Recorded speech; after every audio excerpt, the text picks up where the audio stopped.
¿Cuál será el futuro del aprendizaje? Yo tengo un plan, pero antes de hablar sobre él, quiero contarles una historia.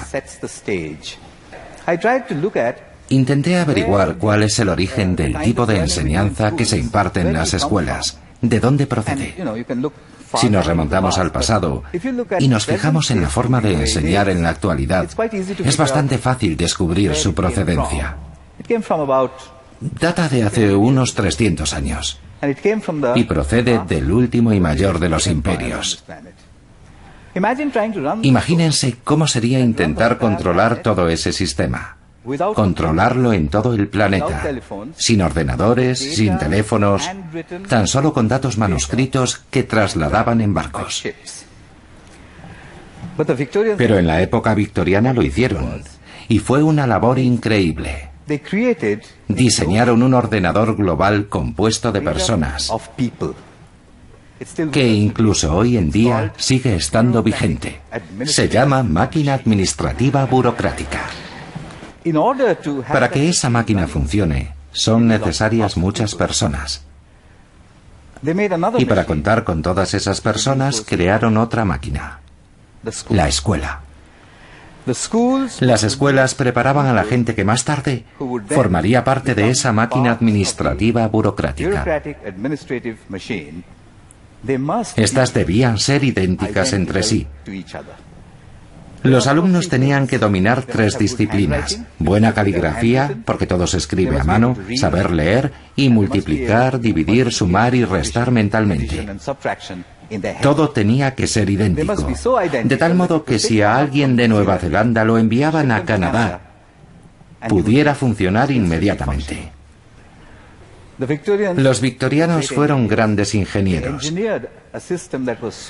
Diseñaron un sistema tan sólido que perdura hoy en día, produciendo continuamente personas idénticas para una máquina que ya no existe.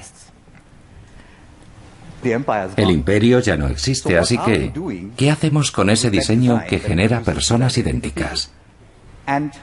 ¿Y qué haremos después si no vamos a volver a usarlo? Ese es un comentario bastante fuerte. Dije que las escuelas, tal y como las conocemos, están obsoletas. No digo que sean inservibles. Está muy de moda decir que el sistema educativo es inservible. No lo es. Está muy bien construido, pero ya no lo necesitamos. Está anticuado. ¿Qué tipo de trabajos hacemos hoy? Bueno, ahora los empleados son los ordenadores. Hay miles en cada oficina. Y hay personas que los manejan para realizar su trabajo. Esas personas no necesitan tener una letra bonita, ni tampoco hacer operaciones mentalmente. Tienen que saber leer. De hecho, deben ser capaces de leer con sensatez. Bueno, eso en la actualidad, pero desconocemos cómo serán los trabajos del futuro. Sabemos que la gente trabajará desde donde quiera, cuando quiera y en lo que quiera. ¿Cómo los preparará la enseñanza actual para ese mundo? Llegué a todo esto por casualidad. Yo enseñaba a diseñar programas informáticos en Nueva Delhi hace 14 años. Justo al lado de donde trabajaba, había un barrio marginal. Yo me preguntaba, ¿cómo narices aprenderán esos niños algún día a diseñar programas informáticos? ¿O no deberían? Al mismo tiempo, muchos padres, gente adinerada que sí tenía ordenadores, solían decirme, ¿sabes? Creo que mi hijo es superdotado, porque hace maravillas con un ordenador. Y mi hija seguro que es superinteligente. Así que de repente pensé, ¿por qué la gente rica tiene tantos niños superdotados? ¿Qué hicieron los pobres mal? Entonces hice un agujero en el muro que separaba el barrio marginal de mi oficina y coloqué un ordenador empotrado en la pared solo para ver lo que sucedía si disponían de un ordenador unos niños que nunca tendrían uno, que no sabían nada de inglés ni lo que era Internet. Los niños llegaron corriendo y dijeron, ¿qué es esto? Les dije, pues no lo sé. Preguntaron, ¿por qué lo has puesto ahí? Porque sí, les dije yo. Me dijeron, ¿podemos tocarlo? Y les contesté, si queréis, y me fui. Casi 8 horas más tarde los encontramos navegando y enseñándose unos a otros cómo hacerlo. Así que dije, esto es imposible. ¿Cómo puede ser? No saben nada. Mis colegas dijeron, la respuesta es simple. Seguro que uno de tus estudiantes ha pasado por aquí y les ha enseñado a usar el ratón. Y pensé, puede ser. Repetí el experimento. Me fui a casi 500 kilómetros de Delhi, a un pueblo muy apartado donde las posibilidades de que pasara un ingeniero de software eran remotas. Allí repetí el experimento. Coloqué un ordenador y me fui. Volví un par de meses después y encontré niños jugando a videojuegos en el ordenador. Me dijeron, queremos un procesador más rápido y un ratón mejor. Entonces les pregunté, ¿cómo narices sabéis todo esto? Y me dijeron algo muy interesante. Con voz irritada me contestaron, nos diste una máquina que solo funciona en inglés, así que tuvimos que enseñarnos inglés para usarla. Esa fue la primera vez como profesor que escuché la palabra enseñarnos a nosotros mismos dicha tan a la ligera. Aquí podemos echar un vistazo de esos años. Es el primer día del proyecto Agujero en la pared. Hay un niño de 8 años y a la izquierda está su alumna. Ella tiene 6 años y le está mostrando cómo navegar. Luego, por otras partes del país, repetí esto una y otra vez y obtuve exactamente los mismos resultados. Una niña de 8 años diciéndole a su hermana mayor qué debe hacer. Y por último, una niña explicando en lengua maratí qué es. Y dice, hay un procesador dentro. Publiqué esto. Lo publiqué en todas partes. Anoté y evalué todo. Y expliqué cómo en 9 meses un grupo de niños con un ordenador en cualquier idioma alcanzaría el mismo nivel que una secretaria en Occidente. He visto cómo sucedía esto una y otra vez. Pero tenía curiosidad por saber de qué más serían capaces si podían hacer ya tanto. Empecé a experimentar con otras materias, como por ejemplo la pronunciación. Hay una comunidad de niños en el sur de la India cuya pronunciación del inglés es muy mala, y pensé que mejorarla aumentaría sus posibilidades de trabajo. Les instalé un convertidor de voz a texto y les dije, seguid hablando hasta que el ordenador escriba lo que decís. Y eso hicieron. Véanlo.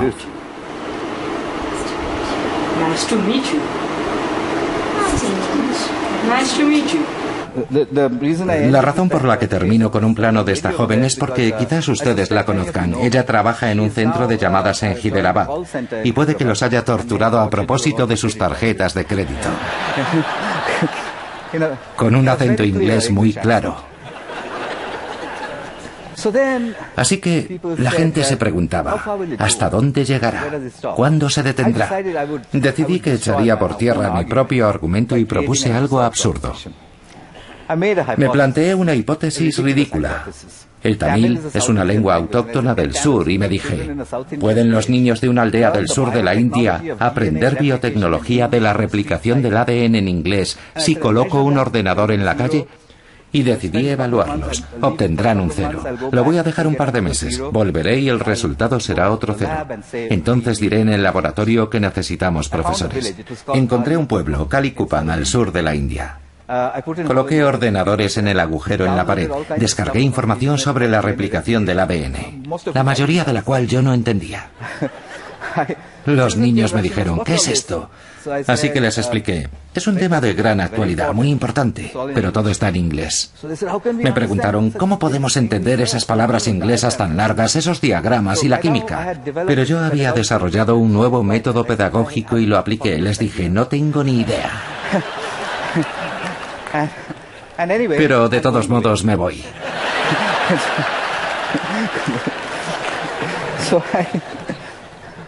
Los dejé un par de meses. El resultado fue 0. Les hice una prueba. Volví a los 2 meses y me dijeron, no hemos entendido nada. Así que me dije, ¿y yo qué esperaba? Les pregunté, ¿en cuánto tiempo os habéis dado cuenta de que no entendíais nada? Ellos contestaron, no nos hemos dado por vencidos. Lo vemos todos los días. Así que les dije, ¿cómo? ¿Decís que no entendéis nada y miráis estas pantallas durante 2 meses? ¿Para qué? Una niña levantó la mano y me dijo en un inglés y tamil deficiente, bueno, aparte de que la replicación indebida de la molécula de ADN provoca enfermedades, no hemos entendido nada más.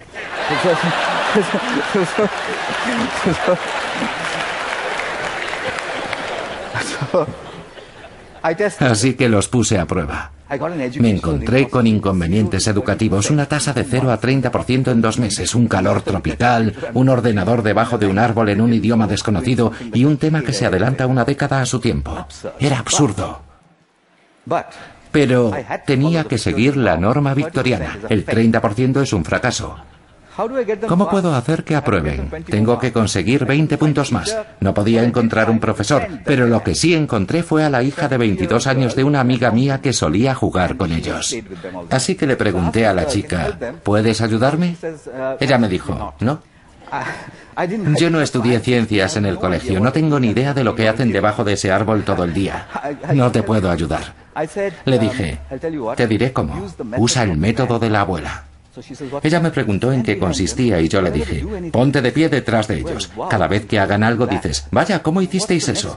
Cielos, a vuestra edad yo nunca podría haber hecho eso. Ya sabes lo que hacen las abuelas. Ella lo hizo durante 2 meses más y los resultados subieron hasta el 50%. Kalikupan había alcanzado a mi escuela control de Nueva Delhi, una escuela privada con un profesor especializado en biotecnología. Al ver ese gráfico supe que había una forma de nivelar el campo de juego. Esto es Kalikupan.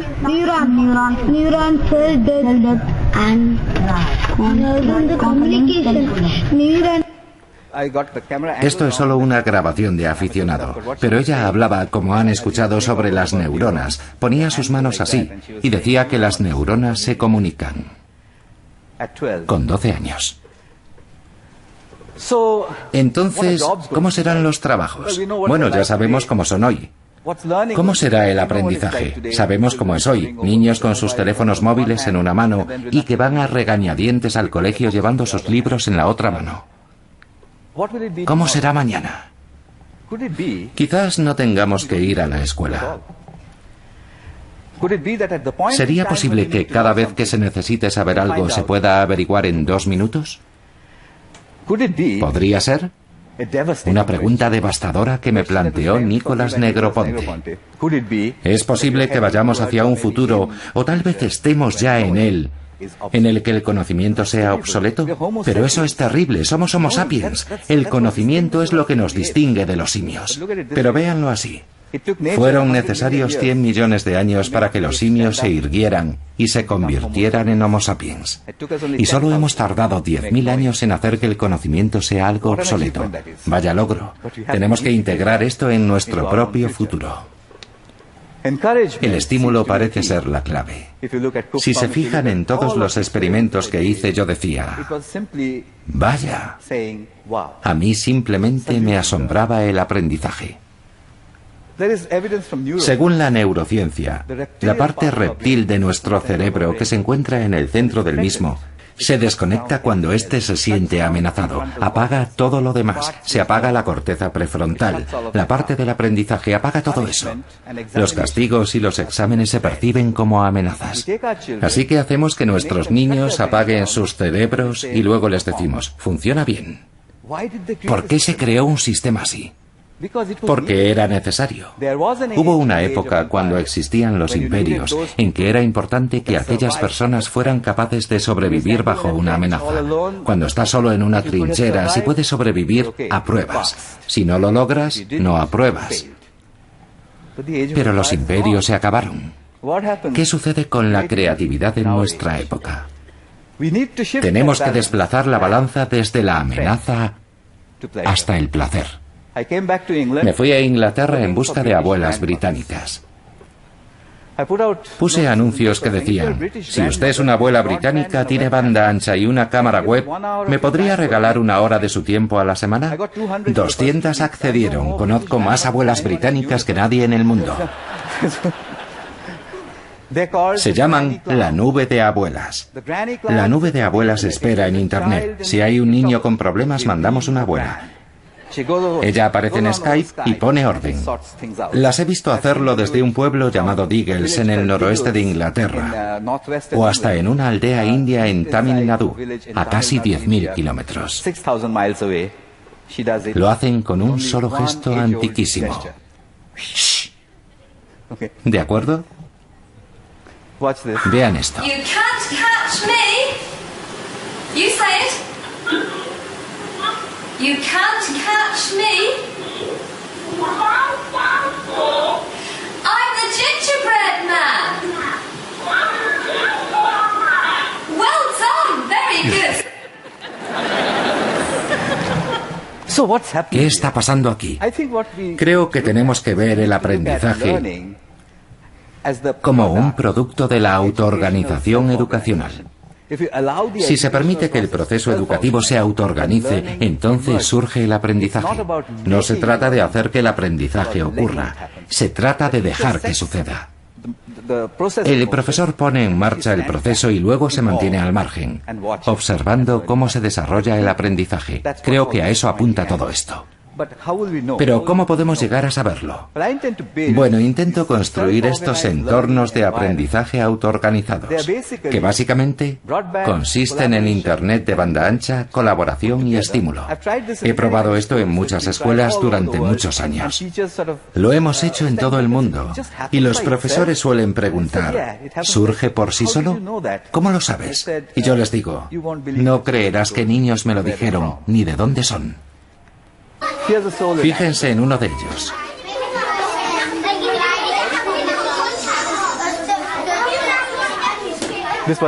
Este está en Inglaterra. Él mantiene el orden porque... Recuerden, no hay ningún profesor cerca.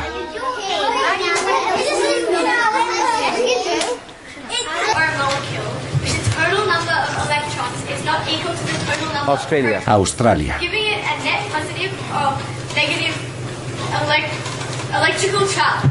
The net charge on an ion is equal to the number of protons in the ion minus the number of electrons. Van una década por delante de su tiempo. Creo que necesitamos un plan de estudios que incluya grandes preguntas. Ya saben lo que eso significa. Hubo un tiempo en el que los hombres y las mujeres de la edad de piedra se sentaban a mirar al cielo y decían, ¿qué son esas luces parpadeantes? Ellos construyeron el primer plan de estudios, pero hemos olvidado esa clase de preguntas maravillosas. Nos hemos centrado en la tangente de un ángulo. Pero eso no es bastante atractivo. La forma de explicárselo a un niño de 9 años sería, si un meteorito se aproxima a la Tierra, ¿cómo podríamos saber si chocará o no con ella? Y si él pregunta, ¿cómo? Y le decimos, hay una palabra mágica, la tangente de un ángulo, y lo dejamos en paz, él va a averiguarlo. Estas son imágenes de estos entornos. He hecho preguntas increíbles a niños de 9 años. ¿Cuándo comenzó el mundo? ¿Cómo terminará? Esta es sobre qué sucede con el aire que respiramos. Esto lo han hecho ellos sin la ayuda de ningún profesor. El maestro solo plantea la cuestión, luego retrocede y admira la respuesta. ¿Cuál es mi deseo? Mi deseo es que diseñemos el futuro del aprendizaje. No queremos ser piezas de repuesto de un gran ordenador humano, ¿verdad? Así que tenemos que diseñar el futuro del aprendizaje. Y tengo que decir esto correctamente porque, ya saben, es muy importante. Mi deseo es ayudar a diseñar el aprendizaje del futuro, apoyando a los niños de todo el mundo para aprovechar su asombro y su capacidad de trabajar juntos. Ayúdenme a construir esta escuela. Se llamará la Escuela de la Nube. Va a ser una escuela donde los niños vivirán aventuras intelectuales inspirados por las grandes preguntas planteadas por sus mediadores. Quiero construir una instalación donde poder estudiar esto. Un lugar en el que casi no habrá personal, tan solo una abuelita que se va a encargar de la salud y la seguridad. El resto depende de la nube. La nube enciende y apaga las luces, todo se hace desde allí. Pero los necesito para otro propósito. Pueden hacer entornos de aprendizaje autoorganizado en casa, en el colegio, en clubes Es muy fácil. Hay un documento producido por TED que explica cómo hacerlo. Si lo desean, por favor, háganlo en los 5 continentes y envíenme los datos. Cuando haya recopilado toda esa información, la llevaré a la escuela de la nube para crear el futuro del aprendizaje. Ese es mi deseo. Y una última cosa. Los llevaré a la cima del Himalaya, a 3.600 metros, donde el aire escasea. Una vez dejé allí 2 ordenadores en el agujero en la pared. Había una niña que me seguía, y yo le dije, ¿sabes? Quiero que todos los niños tengan un ordenador, pero no sé, ¿qué debería hacer? Yo trataba de hacerle una foto discretamente. De pronto, levantó la mano así y me dijo, hazlo.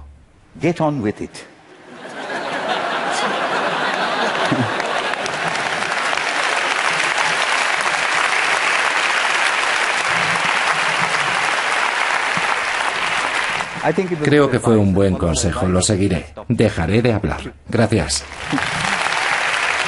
Muchas gracias. Gracias.